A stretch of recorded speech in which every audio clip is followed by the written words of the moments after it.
High, my name Sandeep বিশ্বাস। আমি ব্যারাকপুরের অ্যানিমেশন স্টুডেন্ট। আমার বাড়ি বনগাঁতে।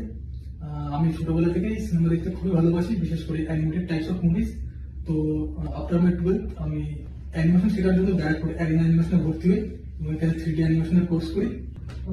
এবং আমাদের এই কোর্স চলাকালীন আমার মধ্যে একটু ডাউট এসেছিল এআই নিয়ে, কিন্তু আমার স্যার এবং ম্যামেরা আমাকে বোঝায় যে এআই তে কোনো সমস্যা হবে না। এটা যেহেতু অ্যানিমেশন, যেহেতু এক্সপ্রেশন এবং ফিলিংস এটা লাগে অ্যানিমেশনের মধ্যে, তাই এআইটা কোনো সমস্যা নেই, চালিয়ে যেতে পারিস তুই।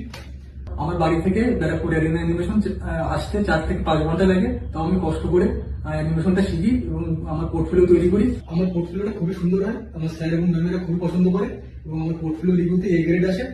তারা আমার পোর্টফোলিওটাকে বিভিন্ন কোম্পানি থেকে পাঠায় ফরে জবের জন্য, এবং আমি 2-3টে কোম্পানি থেকে একসাথে জবের অফার পাই এবং আমি বেছে নিই যে এই কোম্পানিটা আমার পছন্দের, সেটা হচ্ছে এক্সপ্লোর অ্যানিমেশন চেন্নাই, এবং এর স্যালারি স্ট্রাকচার হচ্ছে 3 লাখ পার অ্যানাম। এবং আমি ধন্যবাদ জানাই সবার প্রথম আমি আমার বাবা মাকে, যারা না থাকলে হয়তো আমি আমার এই স্বপ্নটা পূরণ করতে পারতাম না। দ্বিতীয়ত আমি ধন্যবাদ জানাই অ্যারিনা অ্যানিমেশন ব্যারাকপুরের সমস্ত টিচার এবং ম্যামকে, যারা খুবই সুন্দর এবং খুবই সহজভাবে এবং খুবই সরলভাবে আমাকে অ্যানিমেশন শিখিয়েছে। আমার কোম্পানি চেন্নাইতে, তো আমার বনগাঁ থেকে চেন্নাইয়ের এই যাত্রাটা ভায়া ব্যারাকপুর হয়ে অ্যারিনা অ্যানিমেশন ব্যারাকপুর শুধু শেখায় না, এরা তৈরিও করে। এবং শেষে thank you arena animation Barrackpore.